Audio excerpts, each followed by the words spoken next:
Hello and welcome to the September quarter review of the InvestSMART High Growth Portfolio.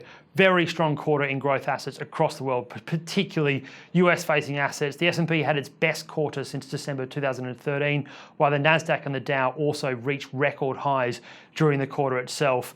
Our exposure there comes in the Vanguard MSCI International Shares ETF, and it contributed 3.57% to the overall portfolio performance. And you can see very clearly here from the attribution, it is well and truly ahead of everything else exposed to it.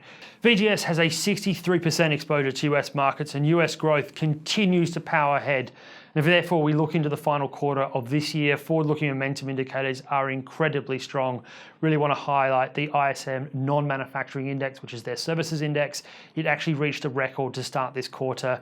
We also move into their earnings season, and expectations on the consensus side of EPS growth is for 20% year on year, which backs up what we saw in their previous earnings. We therefore expect the US markets to continue to be the absolute powerhouse they've been in 2018 for the remainder of the year, and it's likely to see that growth side of the market will continue to outperform.